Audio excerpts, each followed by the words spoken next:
Hello and welcome to another live stream here. It's Wednesday, November 27th. Today I'm going to talk a little bit about pentatonic scales and talking about working with pentatonic scales to help you play through some progressions that you might find a little bit challenging to do. And so the pentatonic scales can offer a maybe an accessible way to work some of these things, and so we'll talk about that. We'll talk about some pentatonic scales that you probably already know, and then talk about altering some of those to adjust, and also taking things that you know, maybe using them in a different way. So hello from Brazil. Thanks for joining. Thanks for being here. Appreciate it. Well, let's take a few chords here. So let's say we have D minor 7 flat 5, go into G7, maybe we'll alter it, and then ending up on C minor. I'll keep it real simple here. C minor. A couple things to keep in mind. We have modes of pentatonic scales, right? So that's something to be aware of as well. And then we can have different types of pentatonic scales. So you can think about scales as parents, and then the modes as being kind of details within that, or maybe in a sense the children of that. I don't know. Let me know your thoughts on that.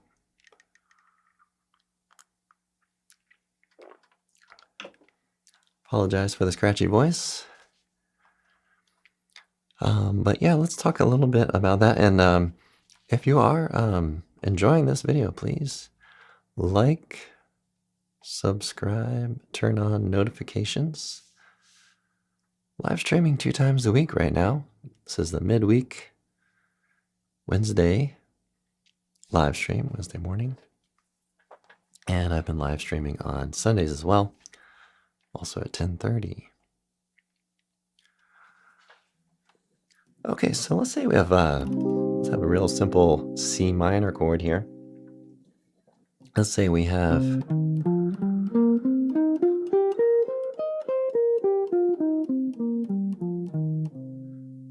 C minor pentatonic. So I think most folks know that one. That could be taught in your very first guitar lesson, although it's probably A minor pentatonic, but kind of the same relative thing, C minor pentatonic. So first of all, I want to talk about changing that up into a different type of scale, which we can call the minor 6 pentatonic.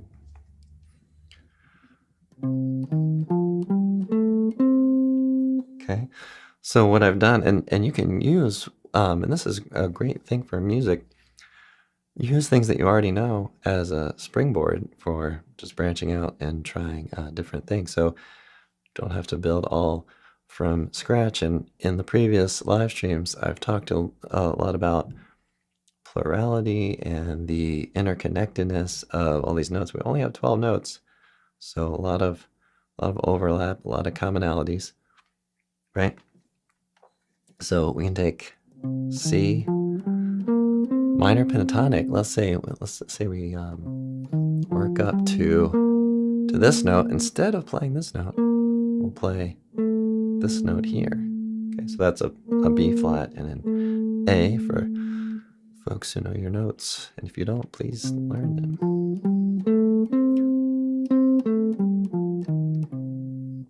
Okay, so this is really nicely compatible with C minor 6, right? That's a great place to start on these, but I'm gonna get into a lot more different things here. We're gonna talk about the minor 7 flat 5, the altered chord, G7 altered, and then back into that C minor 6. So got a question here. Which pentatonic scale should I use on a chord progression? The one from the 1 chord? Yeah, that's a great question. Because there are different approaches to how you might play and improvise on a tune, and I like to think about this in terms of language, really. So you could play, the pentatonics are great for this.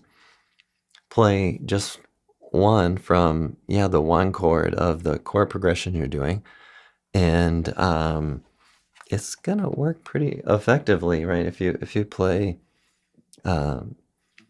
C minor pentatonic on a C minor tune, a lot of the time it is gonna work.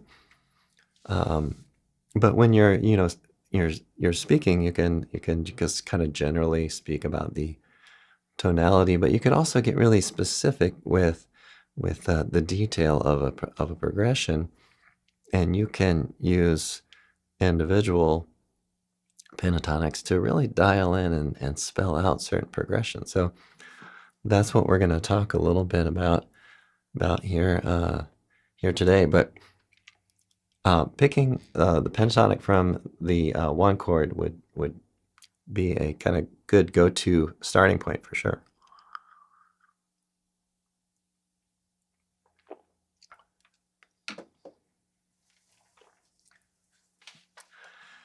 Okay, so this pentatonic scale I just talked about, sometimes called the minor 6 pentatonic. Sometimes it's referred to as the dominant pentatonic from the F, right? So that's also very effective for dominant 7th chords. So if I had an F7, for example, right, I might play like this. So that would be like root 9, 3, 5, flat 7. So then you can learn that throughout the neck. And just as a side note, you can use these for outlining 2 5s, right? So you can play C minor pentatonic and C minor 6 pentatonic to outline a 2 5. So that's kind of a nice, kind of easy way to get some motion, get some voice leading and all that.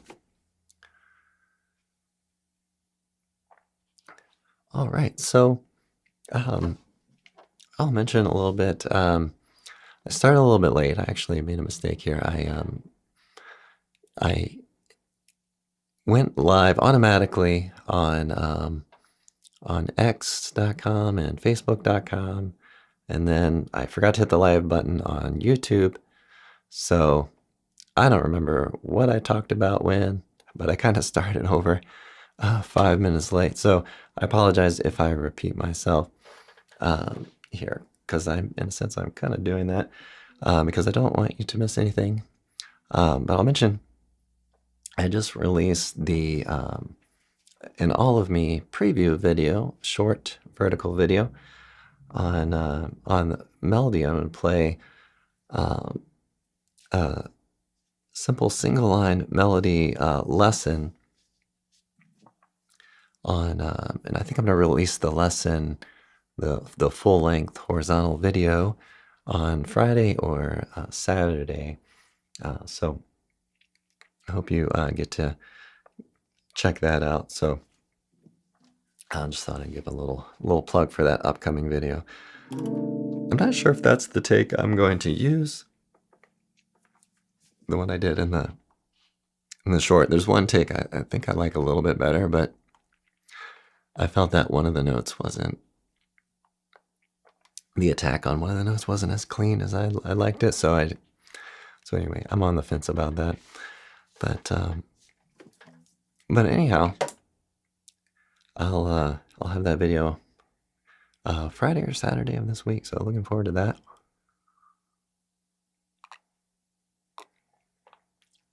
And check out our new merch section. I've got my C minor pentatonic drills, PDFs. I don't know if that shows up on your screens there, but and I've got some mugs and things to promote the podcast.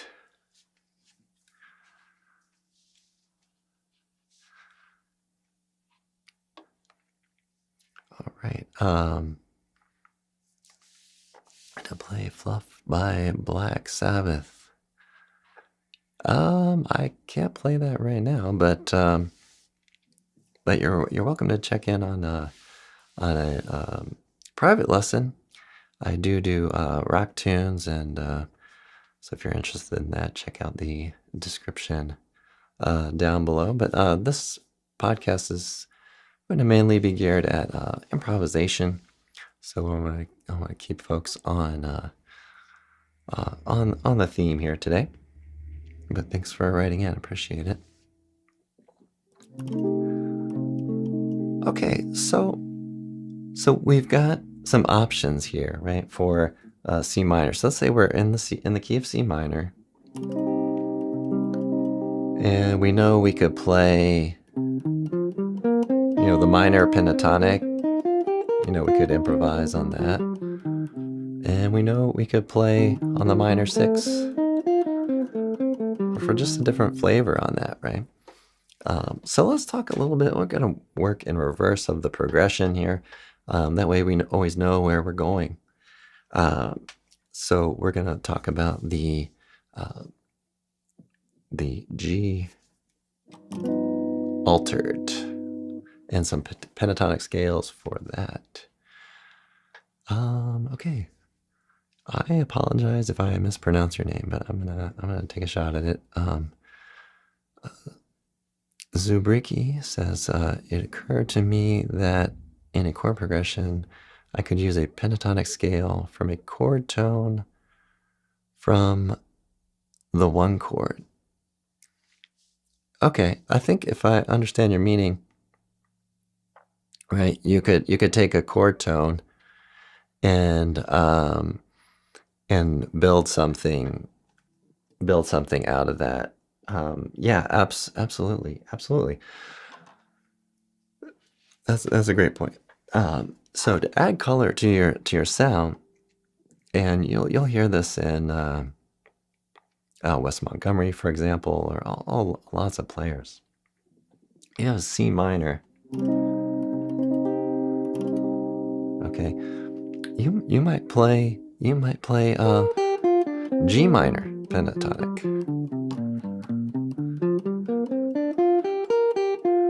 Right, so that's going to give you kind of a 9 sort of sound on that chord, and it's going to hit on quite a few of the chord tones. So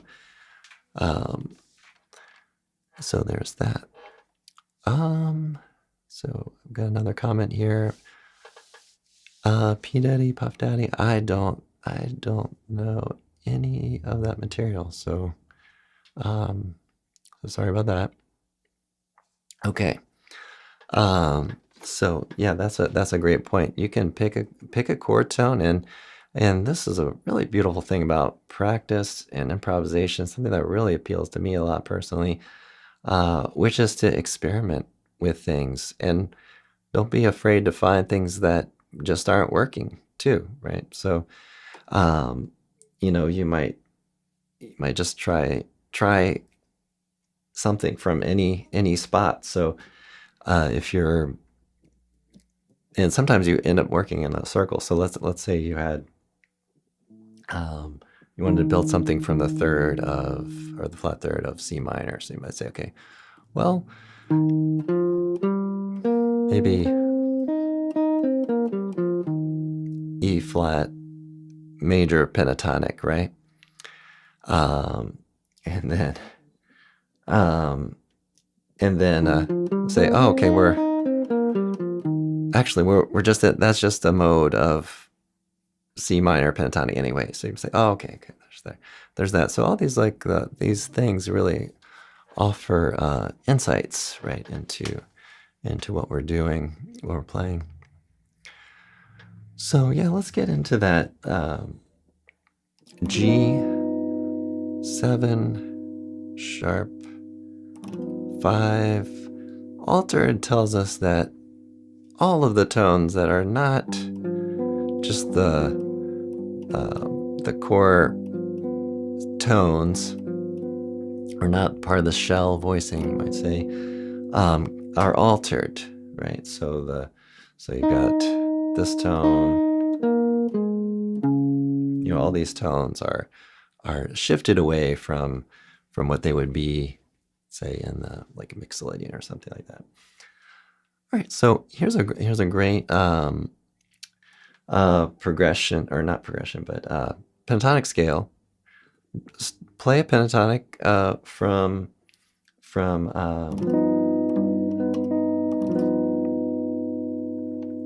here on the let's say D. Let's say we have D flat, or let's say well, let's go with what we had earlier. So we remember we had this.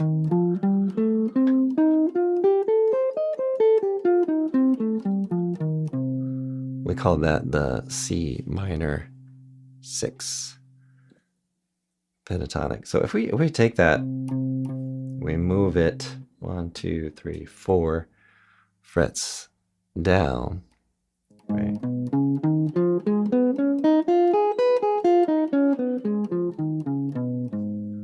Right. Then that's going to give us something that is connected, shares tones, right, with the G altered scale. So again, we're getting back to all these scales. 7-note scales, pentatonic scales are 5-note scales. So it would be like the altered scale, but with 2 notes removed, right? So when you're playing, you could say, okay, well, I'm going to go from this chord, G7 sharp 5, and I'm going to go to this chord, C minor 6. Right, so then you take that A flat minor 6, and you'll go up 3 frets, or not 3 frets, 4 frets, sorry. Now the trick on guitar, so guitar is really, that's one of the easier elements of the guitar, is the movability, the transposition of the shapes and the relative nature of things. As you dig deeper into the instrument, and I think this comes out of a desire of having some sort of smooth lines and coherent phrases, is that it will sound a little disjointed, right? If you go,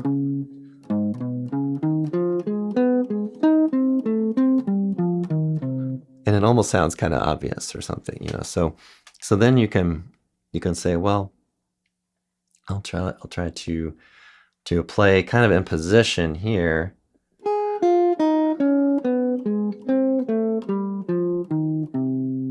and then you end up playing the same scales, but you're moving into a different pattern shape, but you're staying in a close position. So that can help connect your lines, connect your harmony as we go. So just to summarize here, so far we've talked about C minor pentatonic and the C minor 6 pentatonic. We've talked about F dominant pentatonic, which is how you might hear about these points. Remember, there are modes of these pentatonic scales, So, but there's only really one note difference between the scales that I'm talking about mentioning here.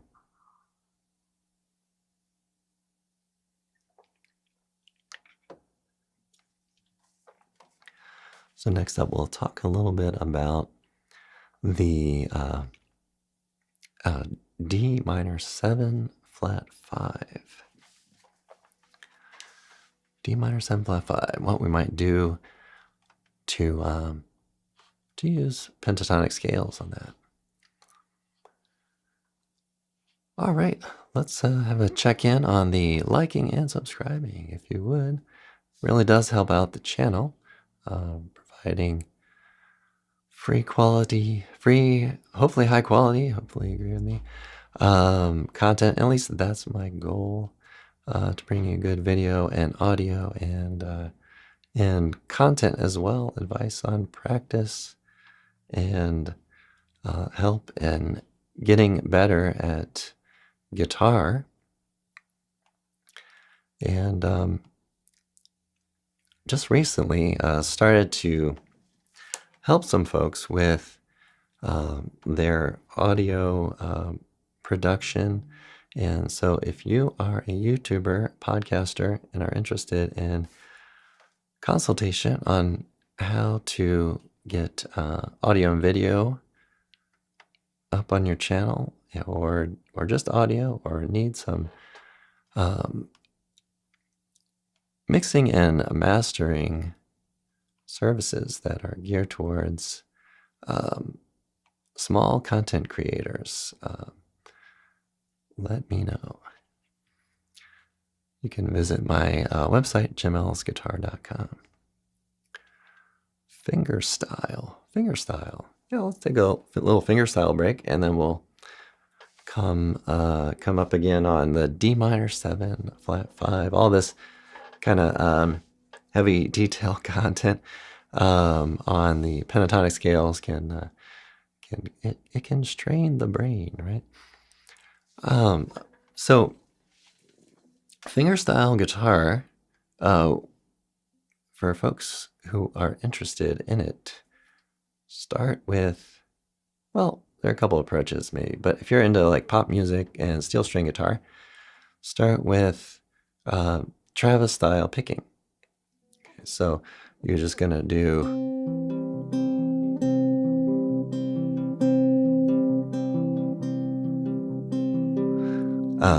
that kind of pattern, da da da da da da da da da da da da da, and there are variations on that.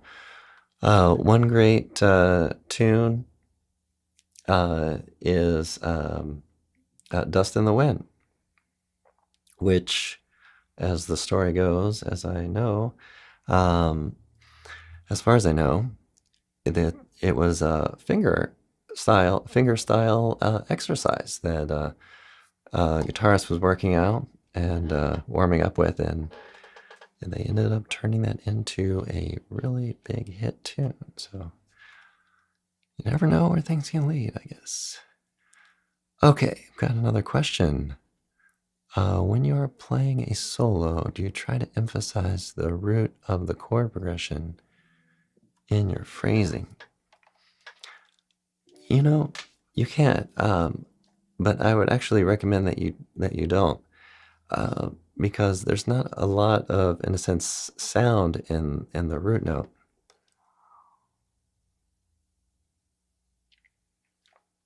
And what I mean by that is you're not going to get a lot of color or anything. There's kind of, it's almost like a, you're repeating usually, and oftentimes, if the bass player is playing the root, which they will be playing a good bit of time, then it's already being stated, right? So you might focus more on the third and the fifth, and maybe even the 7 if you're using 7th chords.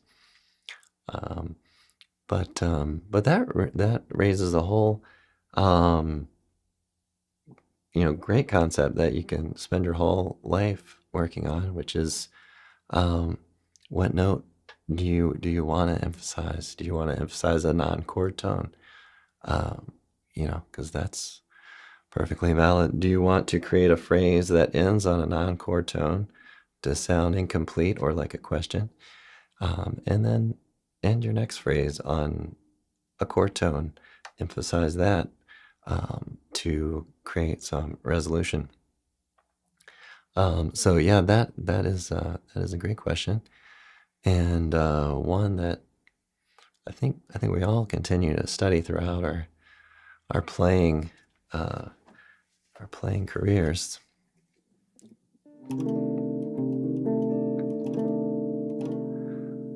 All right, so one big takeaway I think for folks to try out is this pentatonic scale. It's just one note different from the minor pentatonic scale. So let me revisit that real quick. So we have the minor pentatonic, then we have minor 6 pentatonic, which that note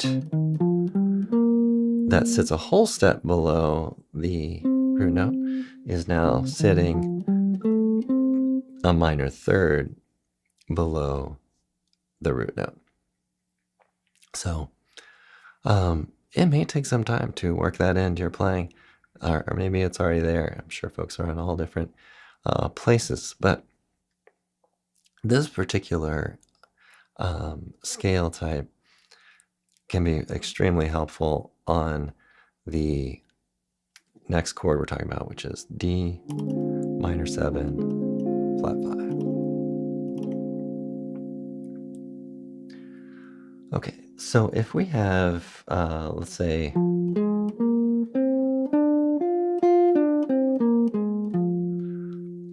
F minor 6 pentatonic, we take a mode of that starting on the D.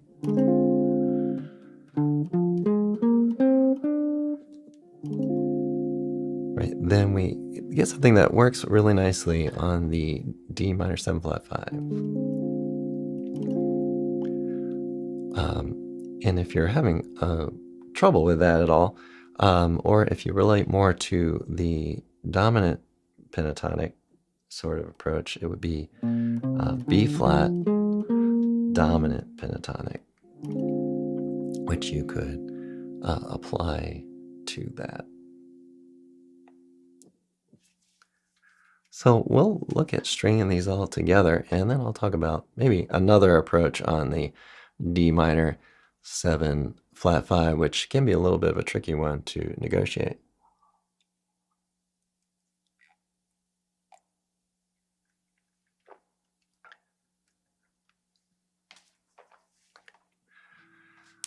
All right, I'll mention too, I have a member site which I have in development here. I'm hoping to have that all ready starting in January of 2025. So about a month or so away from that date. This is going to be kind of a community-based subscription type of community with forums and interactive content, including the Fretprints app, which I'll probably share on the channel a little bit here and there. But it's an interactive guitar neck that spells out chords and scales, as well as workshops and live streams and video content. And I plan to as well have user submitted materials so that I can give my take and advice on ways to improve. I have to say, one of my guitar students has just started uploading music to Facebook, and I was listening to his tracks, 3 tracks, earlier today, and really impressive.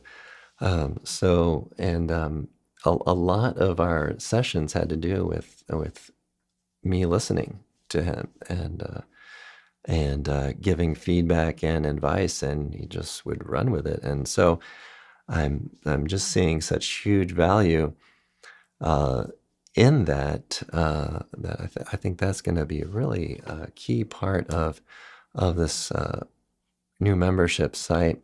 So if you're interested in that,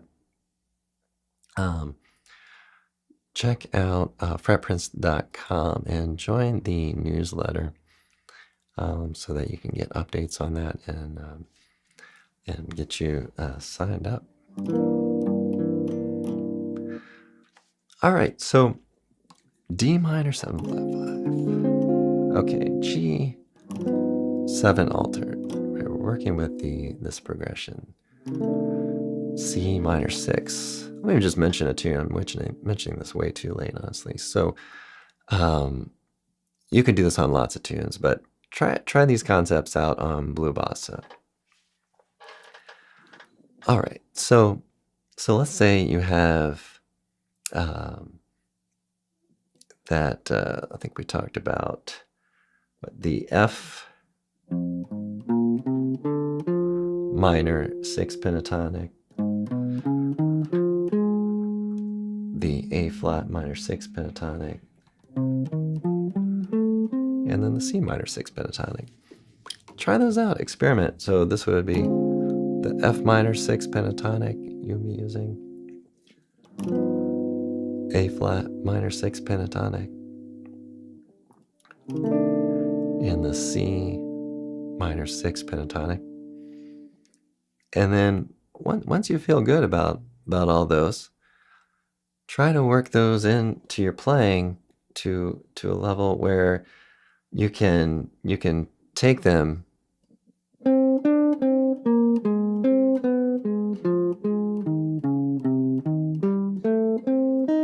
and kind of be able to play in a smooth voice leading kind of motion on that. So, all right, everybody. Well, I am going to wrap things up in a few minutes. I have to give a special thanks to Zubricky for writing in. And I got a lot more comments that I didn't see here. Sorry about that. With your questions, I appreciate it. They're all really right on topic, so that is much appreciated. Now I've got this thing in my way, so I can't read anything. But as I'm figuring this out, I'll mention I am follow me on x.com, formerly Twitter, and Facebook, all at Fretprince. All right, William Downey. I'm sorry, I missed these earlier. I don't know why it didn't scroll down. Says hello. Hello, William. Good to see you. Play any Metallica track? Well, this live stream is mainly on kind of improvisation. But I have taught tons and tons of Metallica tunes to private students, so you may check that out if you're interested. I'm sorry, I'm just reaching your comment now, William, because you may have taken off at this point. But thanks for checking in. Thanks for dropping in again today. Appreciate it. Okay. Sunrise Sounds says strings are broken. Plectrum's also broke. Wow, okay. That's too bad. Play Autumn Leaves riff. Autumn Leaves. Okay, well, maybe I'll leave you all with that. Today I'll improvise a little bit on Autumn Leaves. I'll mention that I do have a chord melody video on Autumn Leaves on the channel. So check out that arrangement on the channel. I'll improvise a little bit on Autumn Leaves.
everybody. Thanks so much for joining. And Thanksgiving theme, Dave Brubeck. Oh man, yeah, great suggestion. I'll have to I gotta get a video together on that, don't I? Okay. So let's see. All right, everybody. Well, I've got to head off for today, but thanks so much for joining. As always, great to see everybody. Please help out the channel. All interactions really help out the channel. So any liking, comments, commenting on other folks' comment, answering questions, asking questions, all those things are really incredibly helpful. And so thank you again for all that in advance. And I will see you all in the next one. Have a great practice session.